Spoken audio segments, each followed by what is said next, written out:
Hello, everyone, and welcome to this special live. It is part of our Because of Her series.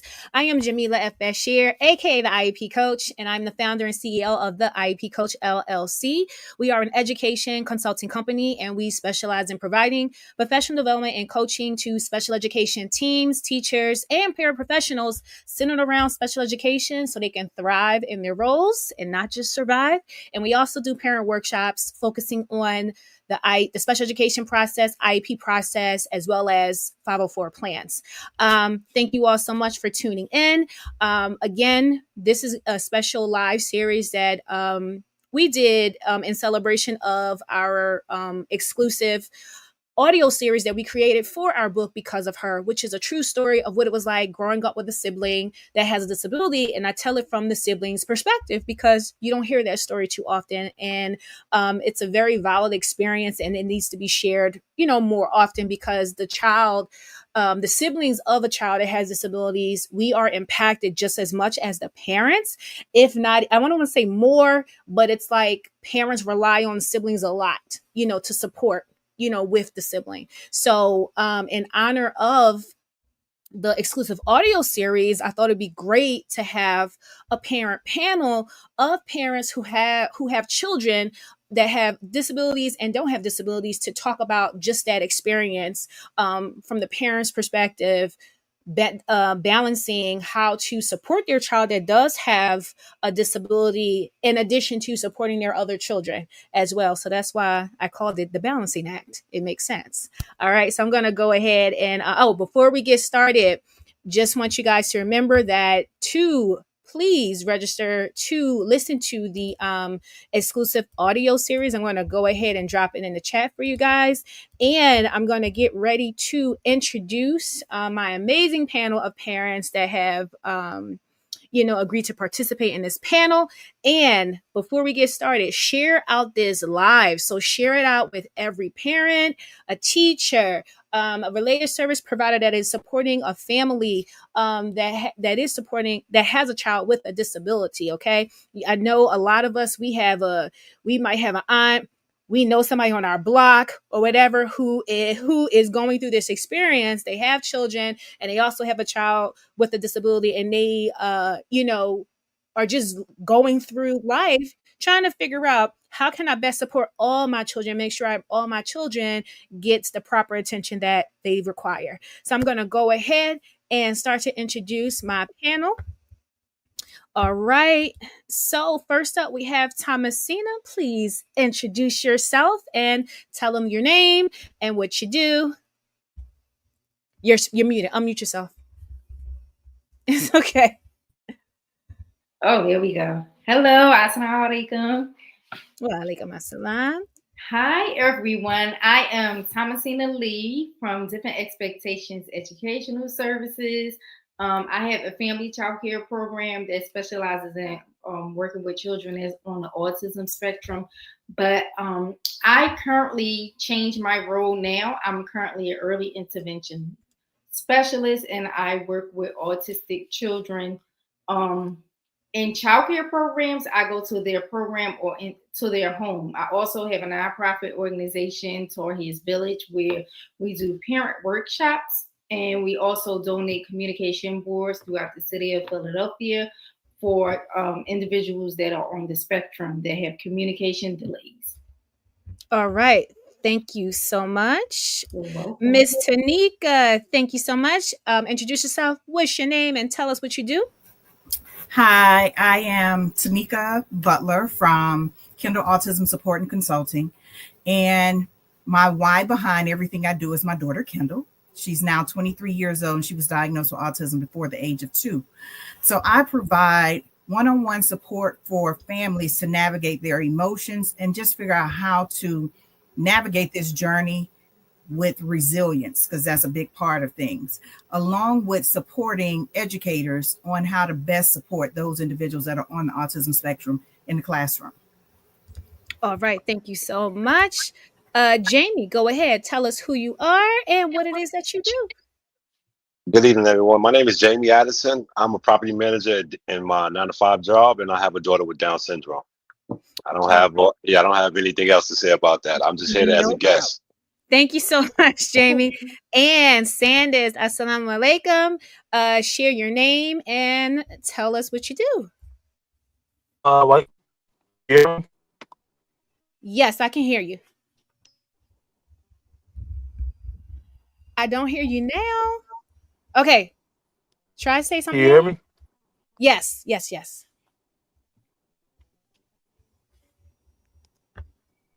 So share your name and what you do.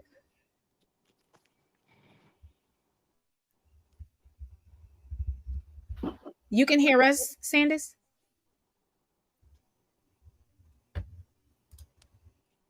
Can you hear us, Sanders?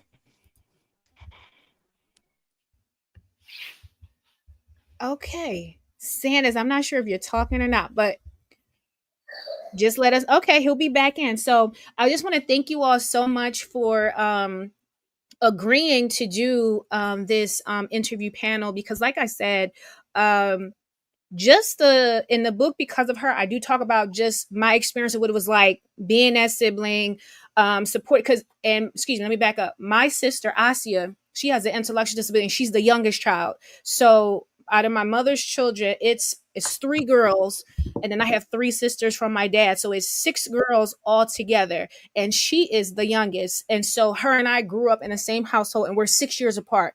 So just talking about that experience, it was just, just from the siblings, like, dang, this is my sister. This is not my daughter. That's what it felt like, because, you're helping. But I wanted to also um, just give space for parents to also just talk about what that is like for them, managing their child that has special needs, but then also you guys have other children as well. So I want you all, I'm gonna call on you one at a time. Can you tell us a little bit about your children and what your family dynamic looks like? So Jamie, I know you said you have a daughter with Down syndrome, and I know you said you have other children. So what does your Yes. family dynamic look like? So my family dynamic is me, my wife, my daughter Sammy has Down syndrome. My oldest son Robert, he's 20. He's born regular, if that's what you want to call it. Then my younger daughter Ava, that's born regular, if that's what you want to call it. So that's my family dynamic. That's my makeup of what my family is. Okay, so you have three, and we can say non-disabled children. We can just say non-disabled. Okay. Okay, so your daughter's, you said Sammy or Sam? Yes, Sammy. So she's the middle child. Yes. Okay, she's the middle child. All right, Tanika, you said your daughter Kendall. Yes. So Kendall has a brother. They're 14 months apart. Okay. And I try to tell people, if you do the math, yes, I was 7 months pregnant at his first birthday party. So, but yes, they're 14 months apart. Right now, she's 23 and he's 24. Okay. But we're a family of four. My husband, we've been together for 26, almost 27 years. And for us, it's just the four of us. Okay. All right. And Sanders, can you hear us?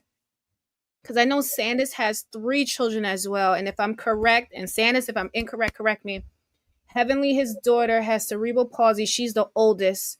And then he has two other children. He has another daughter. And then I believe his son is the youngest. But his daughter, Heavenly, is the oldest, if I'm correct. So, okay. So you all share what your family dynamic is like. So I'll say the big question is, how do you ensure that your child that has special needs receive the support that they need, but you're also still making space for your other children and making sure they get what they need?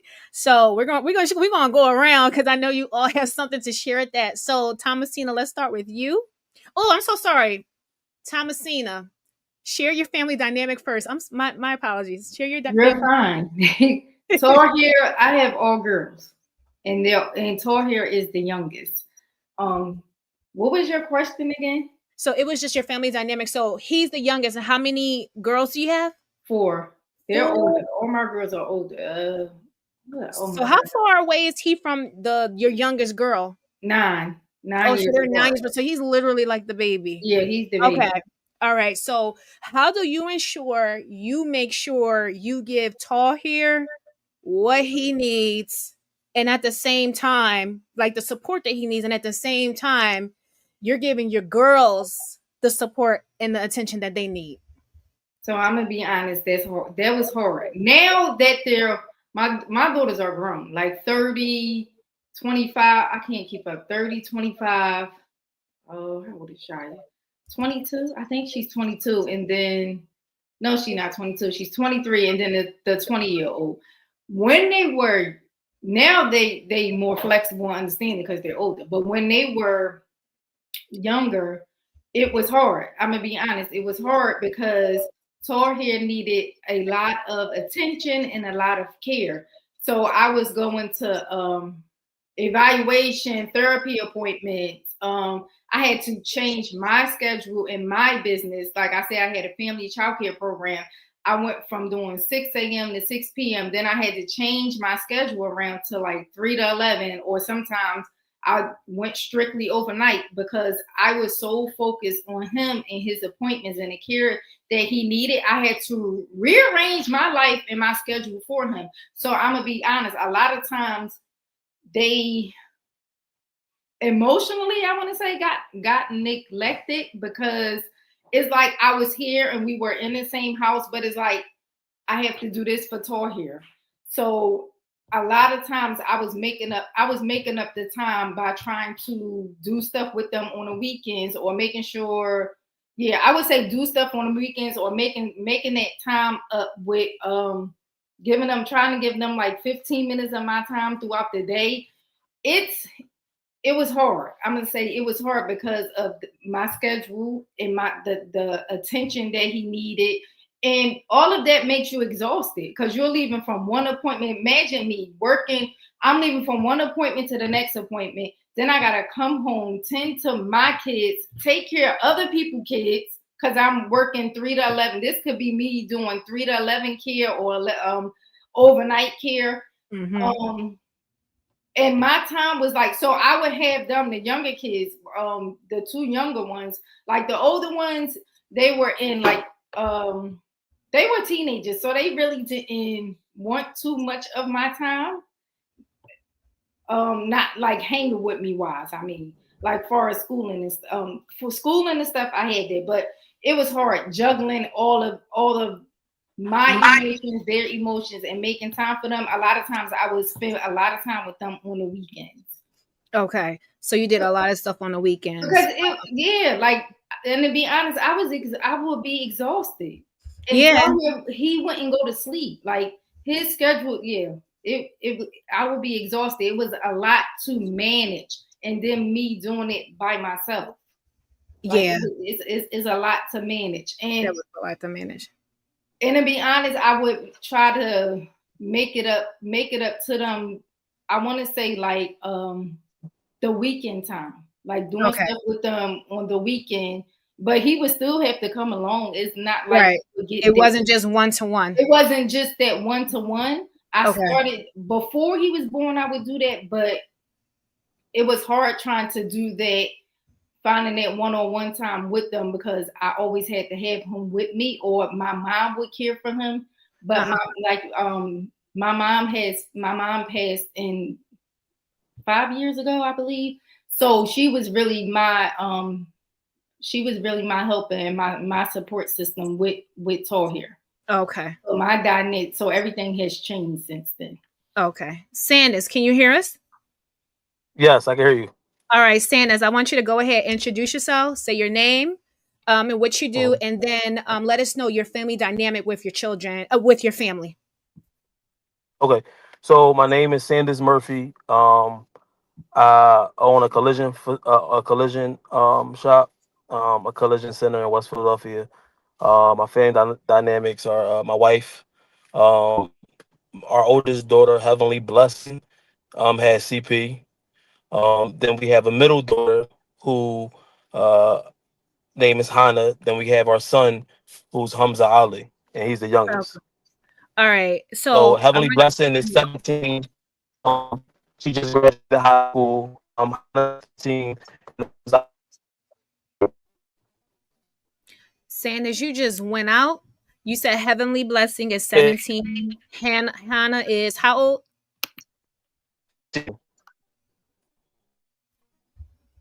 Say it again. 15. 15. And how old and how old is your son? Hamza is 13. 13, 13. And she just, and I know Heavenly Blessing just had an amazing prom. She was Yeah. beautiful, beautiful. She looked like a queen. She looked like a queen. And let people know what CB is because they may not know. CP is because they may not know. Okay, cerebral palsy.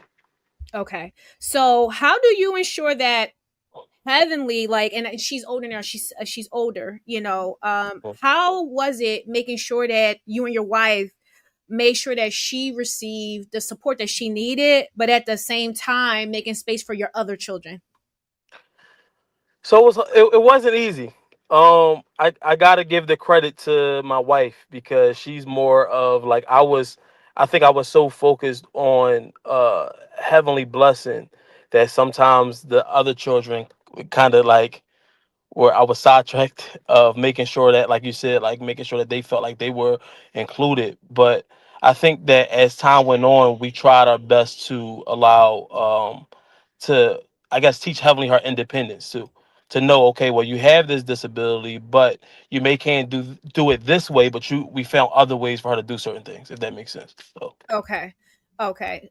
All right. Thank you so much for that. And just one more question. So when it came to like your other children, your other daughter and your son, um, was it did it get easier as they got older?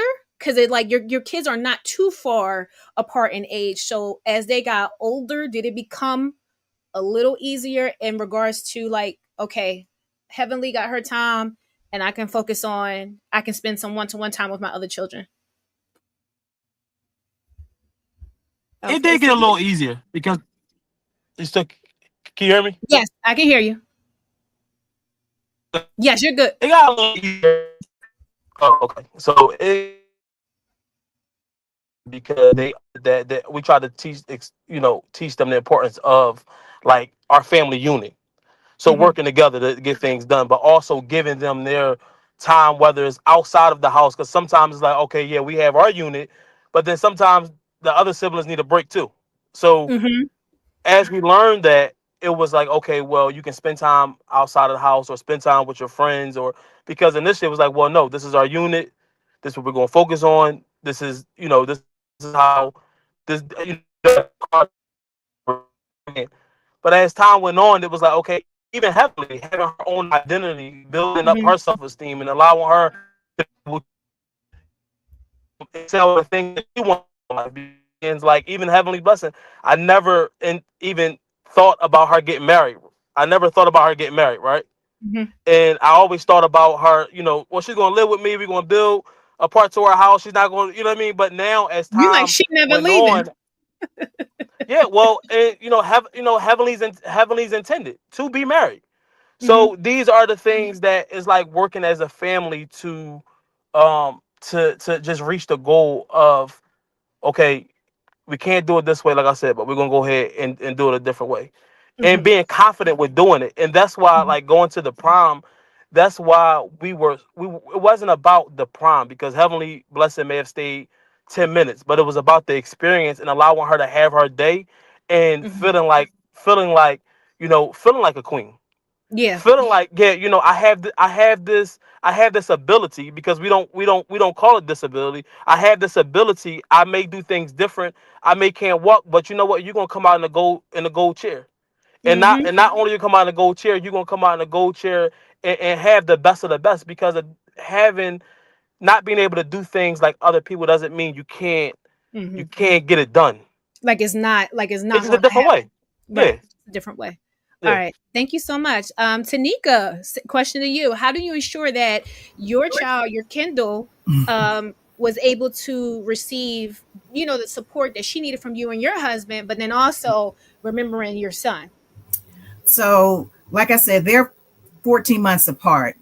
So for us, pretty early on, because she was diagnosed before the age of 2, we had to find a rhythm in our house just to function before the diagnosis, really to make sense because they were so close in age. And early on for us, when she first started therapy, it was real intense. It was like 5 or 6 days a week. And we were able to find a program that included him. And so Oh, that was one thing we were able to do. And because it is the both of us and it's the boy and the girl, and he's older, it's Julian, we were able to sometimes separate. You take her, I'll take her, you take him. And so that allowed both of them to have at least one parent's full attention at times.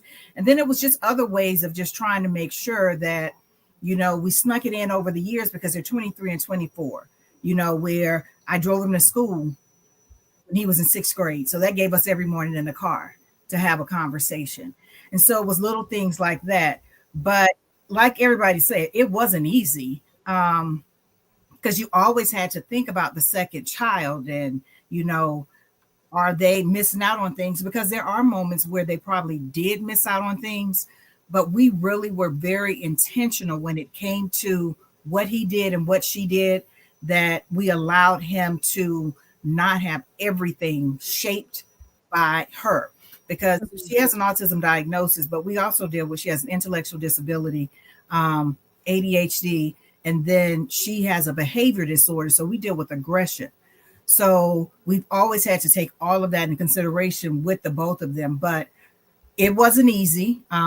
It wasn't even easy with us maintaining a relationship with ourselves, because it just took a lot when you're putting all that into your kids. But for us, the biggest thing that made it work was a routine. We had to have a routine. okay. That routine allowed us to divide the time when we needed to, or give it back to the other person. But I won't sugarcoat it for anybody and make it seem like, oh, it's just this simplistic system that just falls in place. We were very intentional. And Yeah. that's how it worked for us, because they were back to back. So, even after birth, it was, we got to figure this out because we have 2 kids in a stroller. So Yeah, you said 2 kids in the stroller. we had 2 sets of bottles, 2 sets of diapers, Right, we right, really had to be on top of things immediately. And then we received an autism diagnosis for her, and it really didn't rattle us. I'll be honest. It wasn't something we were like, how is this going to impact our life? We didn't really see it until our first eye opener of how it was going to change our life was we enrolled them both in daycare. And the daycare, we were up front. She has an autism diagnosis, and we had therapists going to the center to help them. And then one day when I was picking them up, they sat me down and told me that they no longer could meet my daughter's needs, and that they needed that Friday to be her last day, but that our son could stay. Right. So that was our first eye opener in looking at them, really to see that they have 2 different sets of needs. And what are we going to do? So we had to take the emotion out of the moment, and we left him, which a lot of people were baffled that we did, but he was thriving and she wasn't. We had to be honest and say, if they say they can't meet her needs right now, it's not worth the fight. The difference of where I'm at now as an educator that spent 27 years, that approach would be different now. But then the best thing to do was to separate them so that she could get what she needed and he could get what he needed. All right. Correct. Thank So you. yeah. So it wasn't easy. It was just intentional. That's the best way I can put it. We were very intentional about our time, but we were able to one parent take one child, and you could always flip flop. Okay. All right. Thank you. Jamie, same question to you. How did you and your wife give Sam what she needed, and at the same time give your other children? Because she's in the middle. Yeah, she's in the middle. So when she was first born, we only had Rob. So Rob was about, I want to say about 8. Yeah, about 8 years old. So with that being said, at that time, that's when I was working at Amtrak. So what I did was I ended up taking an overnight shift. I was working overnight. My wife was working in the daytime. So I would stay with Sam throughout the daytime. But this way it could take some stress off my wife. And then I would also make sure that Rob goes to school and get picked up from school. So I did a lot of inclusiveness. That's my thing with my family. We include each other in everything. So it could be a graduation, it could be a birthday, it could be any type of celebration. We're going to include each other, for this way it can have that feeling of feeling normal, if that's what you want to call it. I use these words and I always say if that's what you want to call it, because me having a child with a disability, I treat her as if she doesn't have a disability. If Sam was on the phone with us right now, it'd be hard for you to tell. Probably the features you can see something, but as far as speech and everything else, it'd be hard to tell. Then when Ava was born, like I said, we just transitioned her into having a bigger sister, or she becoming a big sister, and now Sam is more like the little sister. And then we did a lot of things education based. So Mhm. when I do inclusiveness, I always do education based, how to count, how to do ABCs, stuff in that nature. And then when it transitioned over, because they still young at this age, I don't know how that's going to look because of the age that they are right now. But for the most part, it has. I'm not going to say I have a horror story. It's been easy for me because of the shift of me working 11 to 7 or working overnight, and my wife working the daytime. So we was able to have that camaraderie amongst each other, and then build our foundation based on what we have now. Okay, thank you so much. Um, and thank you all for sharing that. I want to say my Ashley was born in 1991, so this is the early 90s. You didn't really hear about special education. You didn't hear about no type of agencies, nothing. So, and then like especially in the Muslim community here in Philadelphia, I only knew like maybe one family who had someone who had a disability and he had autism. I didn't know of anybody else, and I was just like I can remember feeling like because me and Asi are 6 years apart, so I didn't really notice. I'll say a difference until I saw the school she had to go to. She didn't go to daycare. She went to early intervention and she was at Kencrest before she went into the school district. So when she went there, that's when I was like, oh, I see it's a little different. She has to do things differently because I was like, this ain't a regular school. Like that's how I was thinking, my young self. I was just like, this is not like a regular school. So that's when I was just like, oh, okay, things are different. And I want to say as I got older, probably like around middle school, going into high school, I want to say that's when I felt like, okay, I feel like the lines are blurring now. I don't feel like a sister. I feel like a parent now. Um, and this is going to go into my next question for you guys. Have any of your children, other children, ever expressed feeling left out, feeling impacted by it could be the attention you had to give your child that has special needs, or if they felt like you were relying on them too much to help with their sibling that has special needs. Jamie, would you like to go first? I don't mind. So right now, like I said, my son was the oldest at the time. So with him being his age, and then as he got older, what I started doing was being more lenient towards him, saying, "Well, you don't have to do certain things. Well, you don't have to pick your daughter. I mean, your sister up from the bus, Yeah. stuff like that." So, like I said, it was for me. I understand what it is to have a child with disability, and I understand what it is to have your own life, and you want to live your own life as a young adult. So I kind of like let people transition, or let my son transition and be into becoming a young man, just to show him how it is to, let's say, raise a child or deal with somebody with a disability. So that's why I said I don't really have no horror stories. It's just been great for me. And then you got to remember up here in New York, I'm from New York City. We have a big school district. We have District 75 that caters to Yeah. children with disabilities. Yeah. So a lot of times when you at school, when your child gets to the school age, they can go to the school. It's not like if they're going to school with regular kids or non-disabled children. They go to school with their age group. Their age group, if they have disabilities, autism, cerebral palsy, whatever the disability may be, they have schools for them. So my Yeah. child, my Sammy experienced school just like everybody else. So that Yeah. was the time for Rob to go do what he needed to do. And there was times where I say, Rob, listen, today you might not have to go to school because you helped me out over here, just to give him a little bit of break. So Okay. like I said, it was always inclusive, and I always do things because like I said, I have an understanding of what goes on and how children want to be raised, and I always pay attention. I keep an open book. I'm always open minded. You can come talk to me if you feel any type of way. Just let me know, and this way I can adjust my schedule. I can make the arrangement for this way. I don't want you to feel left out on anything. All And right. with that, I yield. Thank you for sharing that, Jamie. Tanika, how about with your son? um did he ever share like, mom, listen, this is too much, or mom, I don't want to do that, or did they ever express, Mm. perhaps did he ever express, excuse me, like, okay, can we do something? Are you ever like, just was there any type of just expression of like, listen, this is too much, or why do we always have to do da da da da da for Kendall? I think his frustration probably was more of sometimes maybe changing what we had to do. But our approach was different in the sense that we really made sure that he didn't have to have the ownership of almost operating as a parent. And, for him early on, because they're so close in age, it took much later, late into elementary school to kind of start realizing there was a real difference. You get the question of, is she always going to be like this? Of course, that comes up.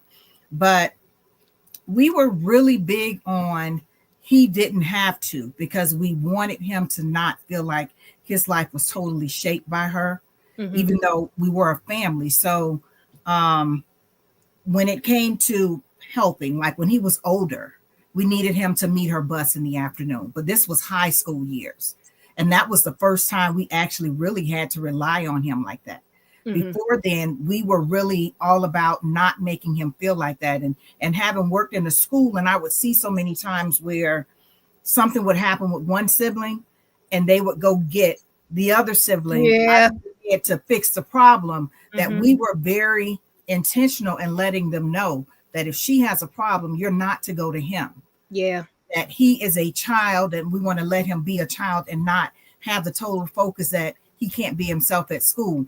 But they were only in school together until he was in 5th grade. Once he left 5th grade, they were no longer together, because that's where the school started to separate for her, because we dealt with the aggression as well as a part of her autism. But to, anything he may have said, he probably mumbled more, and I say that to his dad probably, than he mumbled to me. And that's even now, but that's just kind of, the dynamics of things. But, going through life with certain things, like we would get a season pass to the zoo. So if she had a moment of a meltdown, we knew we could go back. We didn't just lose it on that trip. So, Right. So, we kind of operated like that, and trying to plan ahead to give him his own space. And even making that big break when it was time for him to leave to go to school, a lot of people didn't agree with our choice, because we pushed him out of state, because we felt like he really needed to get away and not have her in the Not background. feel obligated. Okay, I need to stay here to help my sister. Correct. Okay. And we knew that was part of his thinking, and we didn't want that to be his thought pattern. Okay. And we've kind of even made sure, like, look, you have aunts or whatever, other people that'll help you down the road if something happens. So for us, it was really, he didn't have to feel like the adult, because for a while they were so close in age, we don't do anything. And then as he started to get older, we were just really about him having his own space. So if you invited him and didn't invite her, we didn't force the issue. We let him be the person he could go by himself. Right. No, but he's still a very protective person right now.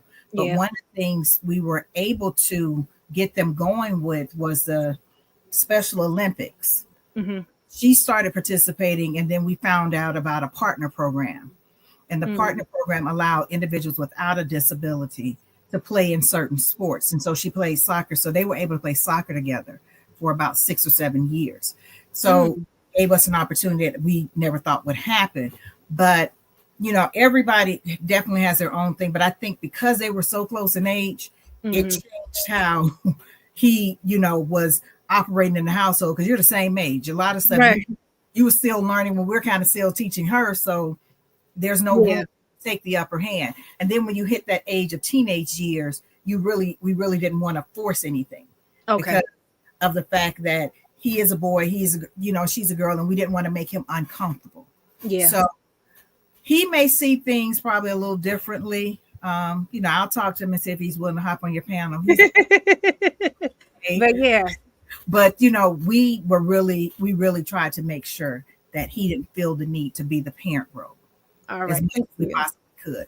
Thank you so much. Sandis, have your other children, you say you got a middle daughter and you have a son. Have they ever expressed a need for your attention or their mom's attention more, or even express like, listen, this is too much, or I'm tired, I need a break? Or have they ever expressed any type of just how they're being impacted supporting their older sister, Heavenly Blessing? So I think as time went on, we allowed them to be able to express because we're all human, right? So the Yeah. reality of having children with special needs is that you're going to get tired, and that's okay. And I think Mm-hmm. that sometimes we get nervous or get feel like we're not doing what we're supposed to do, or we're less of a parent, right? If you say, "Look, I'm tired," that's just the reality of being a human being. So I think we taught and we were very transparent with our children at a young age. Like, it's okay to be tired. It's okay to say, you know what, I'm just exhausted today. I'm mentally not feeling well today. I need a break to be able to just, you know, recap, get my stuff together, and that's okay. So I think we all worked as a team though. I can't really I gotta say, I think the other brother said we had a family. So my wife has children with special needs in her family. My mother-in-law, I have a hell of a mother-in-law. I mean, I gotta give her a shout out because when it came time to go hard, she it was like we all worked as a family. So, Mm-hmm. my father-in-law, her husband was athletic, young, and he was helping my daughter up my mother-in-law steps, right? And he fell and broke his back and was, he's in a wheelchair now. And I think even when that happened, it was like, well, whatever we have to do as a family, we're going to do and get it done, because that's just how we are. Mm-hmm. It's like, this is this is the way that, you know God planned. It wasn't our plan, of course, but Right. now it's like, okay, so we got two wheelchairs. So sometimes we get him, we rock out, we get Heavenly Blessing, because Heavenly Blessing's in a wheelchair. She's verbal, but she's in a wheelchair.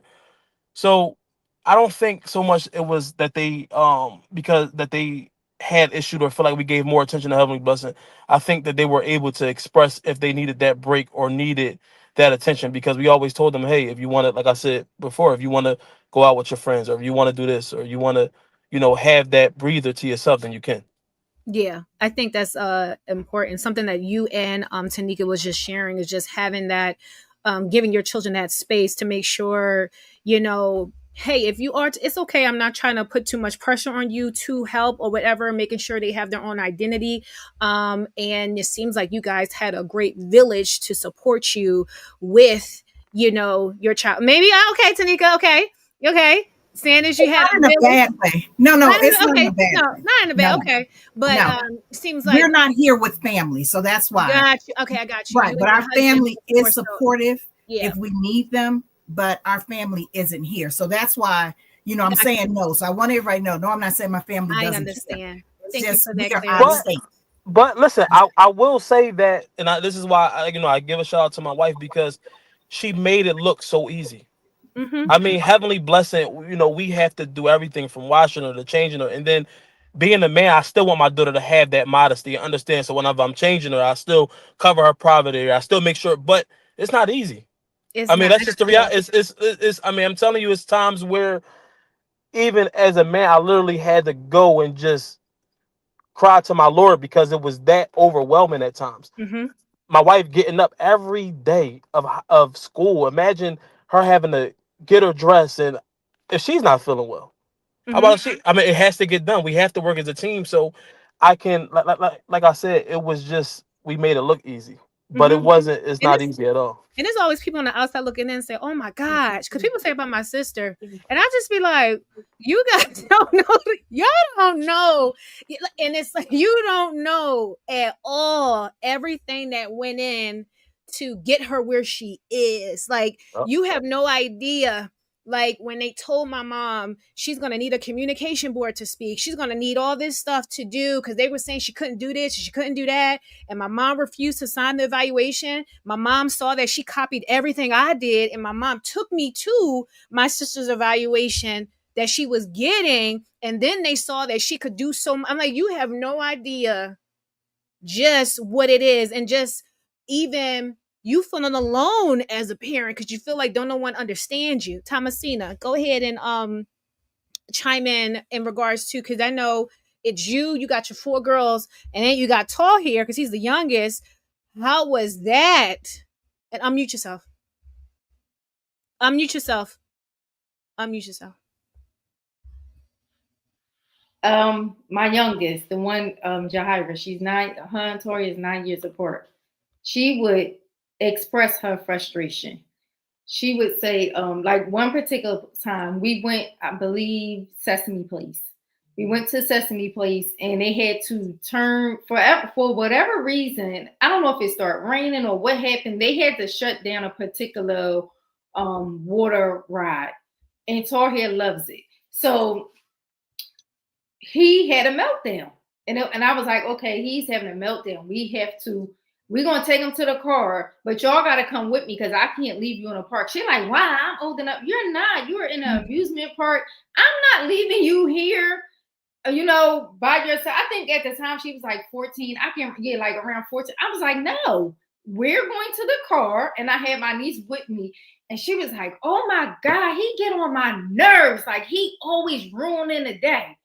And I was like, she got that. She can, that's her feelings. I'm not going to say that's how you feel. I'm not going to just, what do you say? I'm not going to not acknowledge your feelings. You're entitled to feel how you feel. But guess what? We're walking to the car because he's having a meltdown. I need him to calm down. So it took me, I was like asking her, like, help me get him to the car. And she was like, I'm not helping you. And she walked away.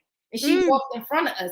And my niece, she was like, okay, I'll help you. And she helped me. And he was like full-blown meltdown because he kept trying to get back to the water park. He threw his body to the floor. And he's strong. Me and him is about the same height. So I'm like, so my niece just picked him up and threw him over her shoulder because she was like, you always doing something. We get to the car and he kind of like calmed down. She like, why we can't go?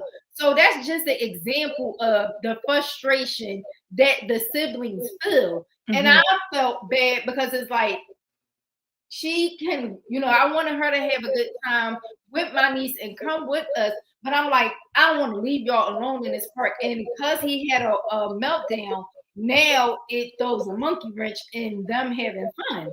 And she lashed out. And I was like, she's entitled to that feeling. I get it. And she was one of the kids that always like verbally said how when something goes wrong. She's like, oh, you just babying him. Ain't nothing wrong with him. He having a meltdown. He's faking. And it's like, no, he's not faking. You get to see him in action. You see that. And she was like, why do he always do this? When to her, it seemed like he always did it when she wanted to go somewhere or when it was something she wanted to enjoy or when we're out at a restaurant. Why do he gotta act this way? And she got to the point where she stopped going with us. She was like, I'm not going with y'all because he always embarrassed us. He always throw a fit. He fake a fit. That's what she used to call it. He fakes a fit and then we gotta leave. And I was like, now that she's older, she fully understands autism. But when she was younger, she was not having it. Like she was, and that was another thing. When I had a conversation with her, go wash your hands. Wait, that's so here. Go wash your hands. She said it. She was like, because I really thought that she was faking. Because I think like she took a course in school because she's in college about child development. And she was like, I really thought that you was just like he was faking, like you was just trying to what did she say? She was like, yeah, he had autism, but I just feel like you was making it more extreme than what it really was. And I'm like, no, she was like, but now I understand because he would before he didn't wear headphones, but now he does wear headphones. But she was, and I used to be like, turn like your radio is too loud, or certain things is too loud, or we outside, and she'd be like, here she go. No excuse for him. But yeah, she was the one that was more vocal and didn't have a problem with saying how she felt when it comes to him, his behaviors. But now they're like two peas in a pot. But when but you gotta understand too, she was the baby for 9 years, and it's like, who is this kid? He's taking my spot. Attention. Like he did all of this attention, and it was just me and my mom, and then here you come.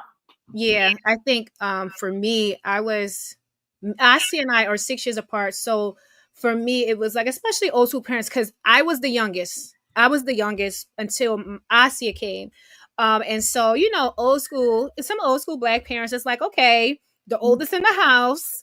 Okay, you're you're like a surrogate parent because like my mother worked. My mother had I think my mother worked nights. My dad worked in the daytime. Asia would go to Kencrest. I'm going to school, but I couldn't get involved with anything after school because I had to come home to make sure I could help with my sister if she had homework or things like that. And so I remember when it was like getting time for high school, I think my mother must have saw a change in my attitude or whatever. And she told me to write. I don't know what she asked me to write, but I was writing how I felt. And then my mom said, I am so sorry. My mother is the oldest out of all her siblings. And she said, I am so sorry. I'm doing to you what was done to me. Cause she's the oldest. So everything was on her being the oldest. So, the oldest child is like the second mom, just about. And she was like, I'm putting the same responsibility that was put on me. I'm doing it to you with your sister. And she was like, I'm sorry. And I never forget my mom, she changed her work schedule so that way she could be there to pick my sister. Not that I had to pick my sister up, but be there in when she got home, do homework with her. My mom, my mother was a nursing assistant. She went from being a nursing assistant and she opened up her own daycare in our house. So that way she could be home. So that way I could get involved with things for school, or if I wanted to go out with my friends and things like that, because I really couldn't um do it, that much. And I have to give a shout out to my mom because she could have kept on doing what she was doing and said, oh well, you're the oldest in the house. Listen, we need your help, and could have just went on, with that. So I can understand, and it's like I never had resentment for my sister. It was just, I am not her mother, I'm her sister. That's what it felt like for me. And then being overprotective of my sister when we went out, because I just didn't trust people. When we went out, it's like, like, why are you over here? Why you want to talk to us? What do you want? Because some people like to get a reaction to see what happens, or why are they different. And that's just where my overprotection came from for my sister. I still am, not as much as I was, but that was my experience. So like now with that, your children are older, everybody's getting older. What do you feel are like some misconceptions that are out there when it comes to um when you have your child? Like Sanders, you mentioned this, like people think it's so easy, and you shook your head to me like, oh my god, yes. Why do you think that is, Sanders? Why do you think that is, people thinking it's so easy? Unmute yourself. So I think because like so for my wife always made sure like sometimes you see well a lot of times you see children in wheelchairs and they aren't together. Like they just their parents just and that can be contributed to just how much work you have to put into just getting someone that can't get themselves to dress or wash together. So I'm not knocking nobody who just had to just put this on a child because they might have been dealing with their own uh uh issues that day. But my wife always made sure Heavenly Blessing was together. Mm-hmm. No matter the day, the time, she was always together. She drools a little bit. She always made sure her face would shine, always made sure she and Heavenly Blessing is like I said, she's verbal. So Mm-hmm. people see that, they just say, oh, she can't walk. Oh, that's easy. But no Mm-hmm. one took I think no one had took into consideration the lifting part. Like now I Mm-hmm. think Heavenly Blessing is 140 pounds. Mm. And, so I think that was like the biggest matter of fact, one of her aunts had her one day and she was like, I really did like overnight. And she Mm-hmm. was like, I really didn't know like how difficult it is. She said, and she was like, she said, because I just, y'all make it look so easy. But like I said, behind the scenes, and I think now I'm a little bit more transparent because there was a time where, I had Heavenly Blessing, I was a little younger. And I I was 16. And when, I think when Heavenly Blessing, when we didn't know, I didn't know about, CP or, you know, I think I was a little embarrassed. Mhm. And that's just being transparent. I think I was embarrassed. I think I was like, why me? Like, Mhm. why did God put this on me to have to deal with this? Like, what did I do? And as time went on, I wouldn't want her no other way. I'm so thankful. I'm so prideful. I'm so like, this is the hands were dealt, and I'm thankful. And because Heavenly Blessing has a friend, Paige, who's in a wheelchair. She has CP as well. She can't talk or walk. And I remember her mom saying, her mom, she don't care what it is. She's going on the beach with Paige. She's taking vacations, and I want to give a shout out to her because, again, it's not easy. But I think she said one time, she said, I would give anything just to hear her voice. Mm.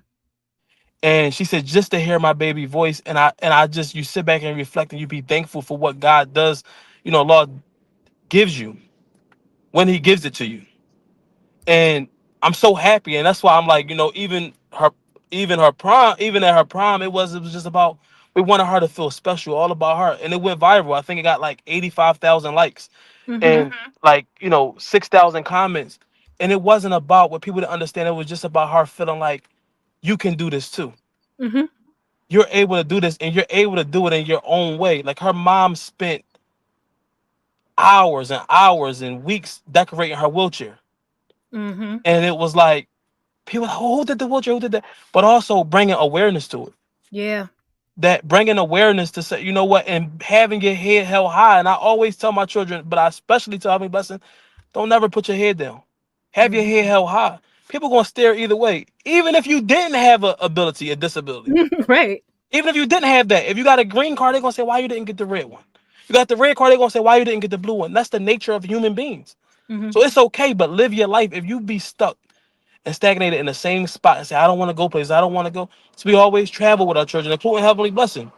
We made sure, look, we out. Sometimes pulling a wheelchair, yeah, pull a wheelchair if there's no more beach chairs available and sand. Woo. But listen, I'm telling you, but you do what you gotta do when you gotta do it. Yeah. Thank you so much for that, Sanders. Tanika, same question. Like, what do you feel is like the misconception um, when it comes to families that have, the mixed family? You have a child who has special needs, and you have children who are non-disabled. And I saw you shake your head when he was like, "Yeah, people think it's easy." I saw it. So Right. go ahead.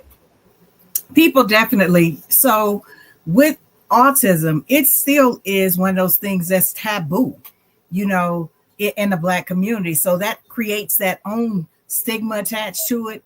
So for us, she was diagnosed in 2003. So nobody really was even talking about it. So our challenges that we were dealing with her behind closed doors, there was no one to actually, go and have this conversation with. So like we went through a stage where she was waking up in the middle of the night and smear, with fecal smearing or whatever. But who do you go talk to that? Nobody else is dealing with that. Mm-hmm. So you deal with the things that you suffer in silence with. And you figure out how to overcome. It's the same thing. Like you said, people think it's easy, but they don't see what goes on, the whole thing behind the scenes. Mm-hmm. Um, the same thought that your wife has had. I've always made sure Kendall was put together. I never wanted anyone to not see her put together because because we struggled with aggression, Mm-hmm. that put her in a category separately already. So we went through, extreme intensive behavior units while she was in school. And people then, sometimes would see that part of her and not see her as a child. So, we were really big on making sure people saw her for her. And so we travel, we give the experiences that a lot of people weren't willing to try. So, like, we travel at least once a year. We're taking them to the beach. I mean, we're in Georgia right now, in Atlanta, but we make sure once a year they see the ocean because that's how I was raised and that's how my husband was raised. But it's not always easy and pretty, Mm-hmm. but you do what you have to do. And I think the more we have conversations, what I'm coming across now that I've transitioned from working in education for 27 years and doing this consulting and supporting thing full time, I'm still dealing with parents who is 2025 who are still embarrassed to even Mm. say their child has an autism diagnosis. And that's where having these panel discussions help. because for some of us, there's no look to autism. There's no, so when you see some kids, you can see the diagnosis, and then there's some that you can't see. And because of that, a lot of parents, when you can't see, hide as much as possible. Like they stay behind closed doors. It's actually quite heartbreaking when you hear from parents who will see pictures of, Kendall and I out and about, because we used to go to the mall or to the grocery store every Saturday. She and I did something. And they'll say, oh, I want to be able to do that with my daughter. Like I see you and your daughter, were able to do. But, and then they go into these reasons why that they have, put on themselves of they're worried about what people are going to say. They're worried about what people are going to think. And so they're limiting their world. So I definitely appreciate, you having this conversation because it opens the doors. But with the two, you always have to try to keep the whole thing in mind, because there was no, for me, I was the youngest. So that's why I laughed when you said you was the oldest. My sister felt like the second parent, So that's why I chuckled, because we saw her as the second parent. There was three girls and I was the youngest of the three. But, he probably now, our dynamic shifted. He finished college and he's back at home. So we had to change our dynamic of things, of how we were operating, because he had been gone and it was just the three of us. And now it's back to the four of us. Mm-hmm. So it's interesting now with their relationship, because she's more verbal. She actually does things now that we never thought we would see, where they get into their sibling issues, where she tells on him. And that was never something, so things people dealt with when they were younger, probably with their kids, we're seeing right now when they're young adults. Right. As she has come more into who she is and, and operating, but it's not easy. It takes planning, it takes work, but if you put in the work, you'll see the progress moving forward. So what you put in, you get out, and no, it doesn't mean you're going to have a perfect life. You wrote the story from your perspective. In 2022, I wrote our story because I felt like nobody was talking about autism in the Black community. And if they did, it was a boy. And here I am, a girl. So, and all the other books is white boys, little white boys. Correct. So I shared our story because I needed them to see we are a family, and she has an autism diagnosis, but this is how we've had to navigate things. Right. And it's not been easy because of the behavior. Like she's done 5 schools in 5 years at one point. Okay. Right. So, we still, during that time where we're struggling with her and suspensions, we still had to make sure we focused on him. So no, it's not an easy thing or whatever.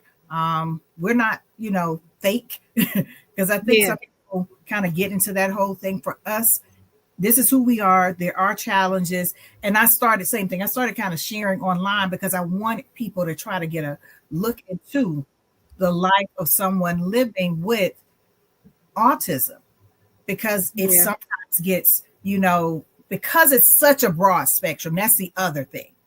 It's so many misconceptions. And so as he's gotten older, of course, he understands more. And he's really good in that area of helping with others, because he connected to kids when we were doing the Special Olympics. So, it's not easy. But it's worth everything you put in, and you'll reap the benefits down the road. Everything we were able to do with both of them when they were younger, we've been able to benefit. But it came from being willing to have a mistake happen. That's the part. You got to be ready that everything is not going to go as planned. And yes, you are going to get frustrated, and you deserve to get as frustrated as possible. But you cannot get stuck in that struggle. That's the big thing. Okay, this is new. We got to figure this out.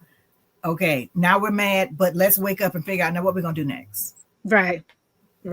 That's really it. All right. Thank you. Thomasina, same thing. Unmute yourself. So, what do you think is like the misconceptions that people have, looking at families that have a the mixed children. You have children, with that have a disability and some that don't, and like you all were sharing, like some people think it is easy, and everybody was like, we all was like, no, it is not. So what is your take on that too? I think like everybody else said, it's just simply not easy. It's not easy because as parents, you do what you have to do to get what your child needs. You advocate a lot, because I know I advocated a lot, especially for Tahir, just to get into a private school, a school that caters to his needs, because the local elementary school did not have the supports in place for him. And typically kids start school in September, and he didn't start until November, because I was like, nope, he's not going there. So I'm going to advocate for him to get into this private school that's going to be able to address all of his needs and have in-house therapies. That way I won't be having to leave and come take him to therapies or wait on therapy sessions. And what was the other part of the question as far as the siblings? No, just like people's misconceptions. You know how they're on the outside looking in and be like, oh my God, that is so easy. Yeah. It looks so good. They don't see, well, for me, it was a lot of sleepless nights, because Tahir, his sleep pattern now is better, but his sleep patterns were way off. Like he would go to sleep I'm an early bird, so he disrupted my sleep pattern, because he would go to sleep at 11 o'clock, 12 o'clock, and then wake back up at 3. And then he's up from 3 to 5, and then you want to lay back down at 6. No, it's time for you to get up and go to school. So they don't see the sleepless nights. They don't see the advocacy that that the parents do, and going to these meetings and making sure that your child has what they need. They don't see the reading of the books and going to talking to different parents, talking to experts, going to conferences. I know I went to a conference, Temple Granite. I think it was about 5-6 years ago. I don't remember. She had a free it was free at the convention center here in Pennsylvania. And I had like 3 other autism moms like, yeah, we gonna go. We got a ticket. I'm like, yeah. We were all supposed to meet up the day of the conference. They was like, oh, I can't make it. I can't make it. I went. I was like, I'm going by myself. And they was like, you still going? Yep, I'm going. And I got to talk to Temple Granite 101, got to sign her book signing. And so you do a lot of advocating for your child, and you pick up books and you listen to podcasts and you learn. Tahir was the number one reason that I went back to school to get to get my master's in special education, because I really was because of him, because I always wanted to get a degree in special ed, but I was like, I don't want to do that. But once he came along, my life changed. Like my whole perspective changes. Like, okay, I have to read these books.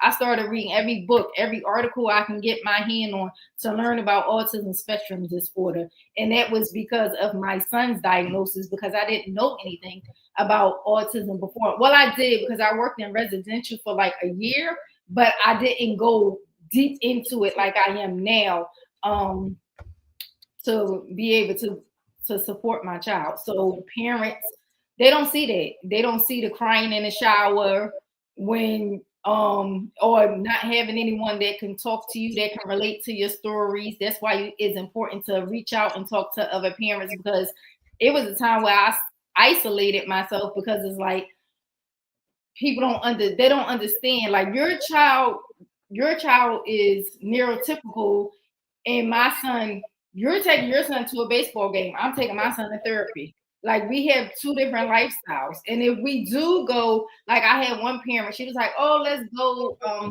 Where did we go together? I think we met up at a water park or something. And it's like her son wanted to ride the roller coaster. So he don't want to ride the roller coaster. He wants to get in the water. Her son, he, like it's different. And it's like things we do, like things that I have to accommodate. Like they don't see I have to accommodate for him. Things like, okay, your son can go ahead and ride the roller coaster, but he's going to go ahead and play in a water park. And this is what he rather stay in a water park all day. And her son was like, but I don't want to do that. And it's like, it's fine that, y'all still can go. Your son can still go do what he have to do, but it just gave her an insight to see how things are done differently. Like my Yeah. things are revolved around what H.E.R needs and wants. And the point of going to the water park was so they could play. They did get to play in the car, but it just looked different for them. Mm-hmm. The Yeah. engagement looked totally different. So a lot of people don't understand that. Yeah. Iris, I know you said you're filling in for Jamie. Can you hear me? Yes, I can hear Yes. you. Yes, yes, yes. So I wanted you to go ahead and chime in. We were just speaking on the misconceptions that people have, on the Yes. outside looking in. What did you I want you to go ahead and add your piece. Oh, okay. Thank you. So definitely we came across a lot of misconception because our daughter Sammy, she has Down syndrome. Mm-hmm. So again, right off the bat, she looks different. So we get the stares. I had to deal with it a lot more personally than my Mm-hmm. husband. He was more like, I don't care. They could look. But as a Right. mom, you a little bit more softer and nurturing towards your Mm-hmm. kids. And again, You take it more personal. I take it more personally to the fact that it's like, taking her to the park was really hard for me when I saw that kids just did not want to socialize with her. I mean, when I tell you how heartbreaking that is to have other little kids point at your daughter and say, oh, she looks weird and run off. And my daughter, who she's high functioning, but she's not stupid. She Mm-hmm. understands the isolation. They Mm-hmm. pick up on it. They might have a disability, but they have emotions and they have feeling and they Mm-hmm. observe just like any typical kid. And they witness that isolation from other kids.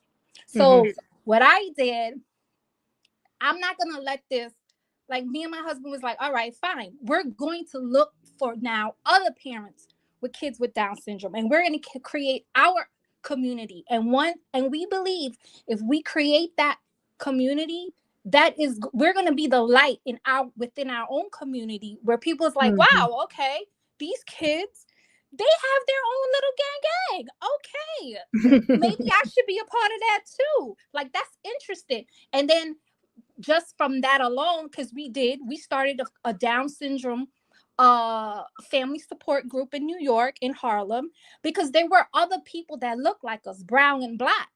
Mm-hmm. And we don't see that representation in the media. We don't No, see you it don't. anywhere. We don't see our kids. Mm-mm. You know, Society is already challenged us because of our skin tone. Now, to Mm-mm. add a layer of a disability on top of that, Yeah. our kids have a lot of challenges in itself on that. So we decided, no, we're going to change that face. We're going to change that whole mindset. We're going to reach out to other parents and other families that have kids with disability that look like us, that want to belong, that Mm-hmm. we want to say, like, hey, like, what you're going through, I'm here for you, because guess what, I know what you're going through. So we Exactly. created that. We started the family day together. We get all our kids together, and we come together. Oh, you need help? Okay, what's going on? What's going on with your IEP? Well, let me tell you what I did when I had my IEP with that similar situation. We So all get y'all basically created like a network and a Yeah, community. yes, Yes. we Love created it. our own community. Then what's the great thing about it is we had parents with older kids. So Mm-hmm. now we could see, and they were able to teach us, like, hey, when she's going through this is what you do. This is what's Like, gonna happen when they get to this age, that age, do this. Because yes. they have the So older kids. that's where I was able to learn about guardianship. Hey, don't forget, guardianship is going to happen at this stage. Mm-hmm. Get your paperwork in order. Like, I don't know Exactly. about PA, but we have something called like the Medicaid waiver. Don't Yeah. forget, start doing your Medicaid waiver. Yeah. These are the steps. Sign up for for the front door. These are what you have to do. Get your Yeah. get all your evaluation in order. The earlier you start, the better it is. Get your Yeah. reimbursement. And You they know, your really should kids, be doing. They really should be doing all that in your child's transition plan, like helping them feel. That's gonna be. I right. saw your face, Tanika. I saw your face. If we're doing things correctly, all of this should be done Right. during transition planning. But go ahead, Iris. I'm sorry. I just had But to say that. Go ahead. it's, you know, but what makes it better is when you have other parents who also went through Yeah. that process, not just like a coach or anything, but someone who actually experienced it. Yeah. Letting For you know you what's to going hear, on. yes, for you to have that firsthand experience in addition to your coaching and the classes and the resources, that Mhm. helps the transition for new parents to be like, you know what, I got this. This doesn't have to Mhm. be difficult, because you know what, I can call so and so, I can give Yeah. her a call. So so what we're trying to create is lessen that burden of Mhm. just saying that, damn, does this have to be difficult? No, it doesn't have to Right. be difficult, because it takes a village. It really It does. If you does. don't have a village behind you, you will be stressed.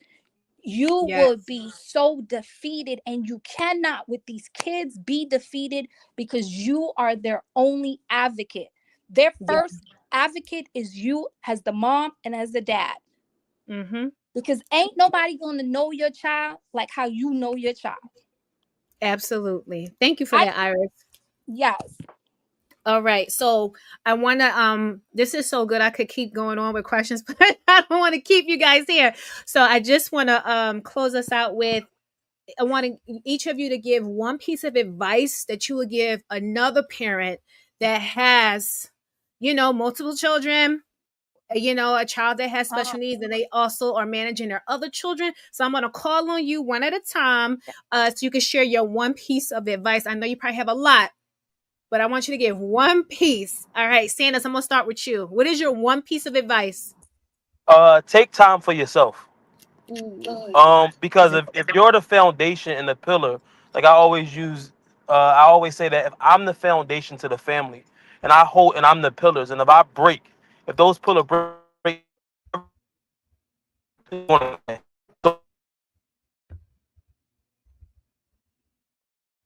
go into a spot just saying, I can't do it. I can't do it. Sanders, you broke up a little bit. You said take time. You broke up a little bit. You said take time for yourself, and you said because basically, if you are the foundation for supporting your family and supporting that child, and if something happens to you, then you know what's going to happen. So go ahead, continue. Exactly.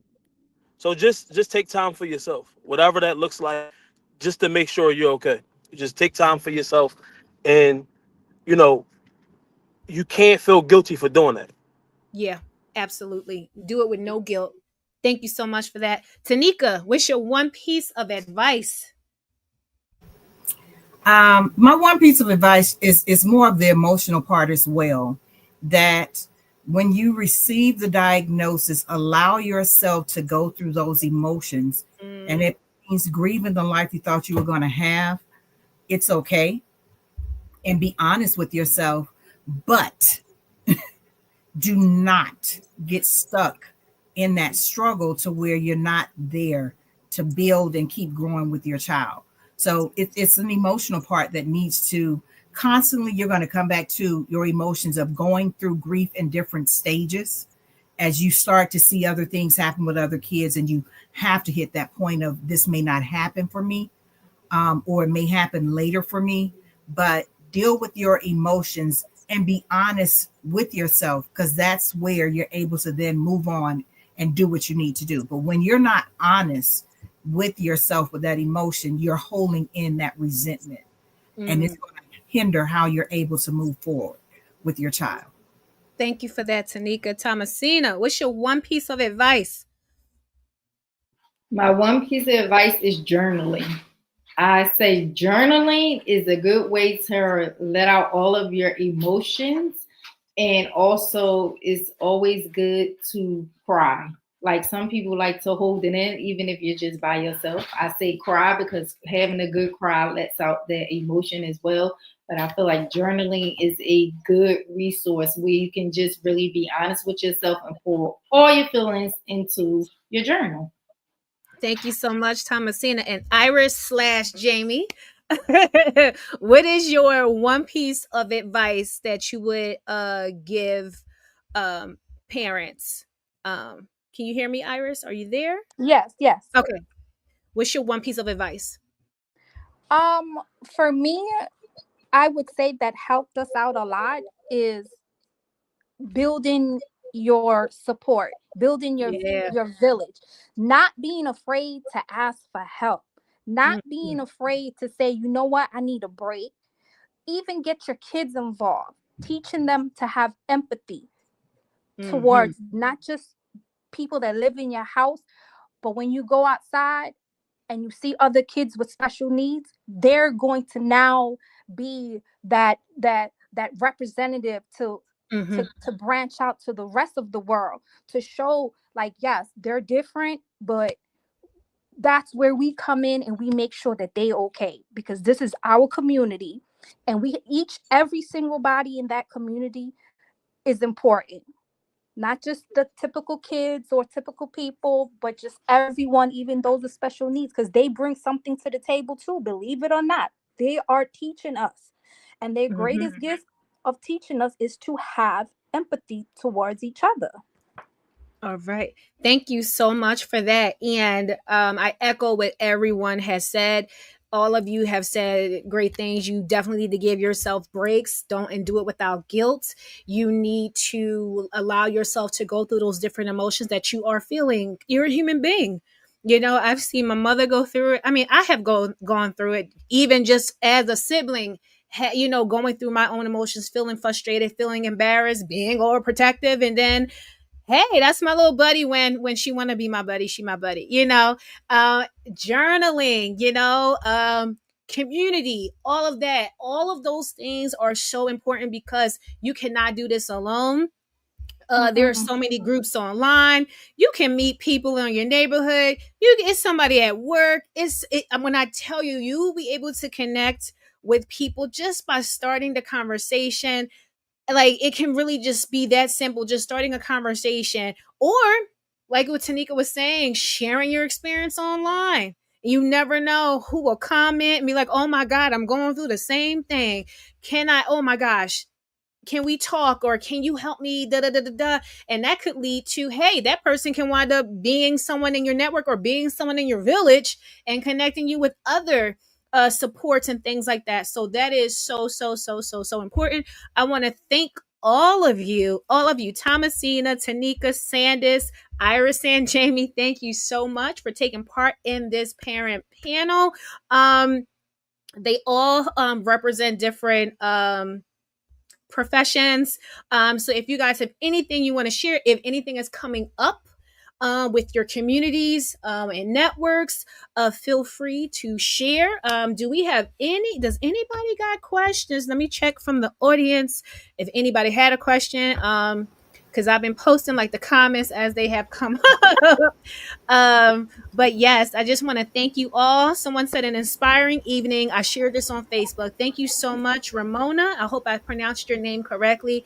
Thank you all so much. Tanika, do you have anything you want to share with the community before we exit? Yes. One thing I want to piggyback on that you mentioned about finding the space for yourself online, just be very careful that you don't end up in a community where everybody's negative, because that can happen. And I see it happening more with people, and I have to try to pull them out of it. So just be mindful. Yes, you want somewhere you can vent, but you want someone who also gives you structure and gives you support and gives you tips. So Yeah, if not all just they talk want, about the problem, but correct, hey, what are some here's a proposed solution. solutions? Correct. So you want to make sure you are finding a group that's solution focused. So that's that part. Um, One of the things I just want to share, you can follow me online. I'm autism support coach online on Instagram.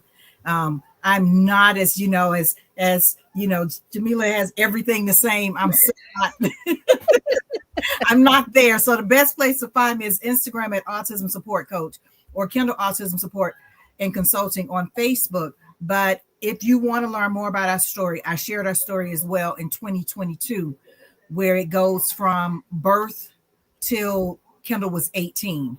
And so it takes you through the highs and lows. And it's called A Crusade for Kendall. But you can also follow me at www.kendallasc.org and, find our full story. But definitely the link to our book and everything is available on the website as well as Instagram. So please follow me. That's my whole purpose for retiring early from education, because I saw everything we went through as something I needed to be able to share, because it couldn't have only been about us, and use it to support others. So make sure you find someone that is solution focused, and that's who you hit yourself to. That's why I love that you all built that community in New York for, with Down's parents, because it gives you that link. And for us, it became Special Olympics. Mm-hmm. Because it was parents who had gone ahead of us. And the same thing, they were like, get your paperwork in, do this, that type of thing. So Right.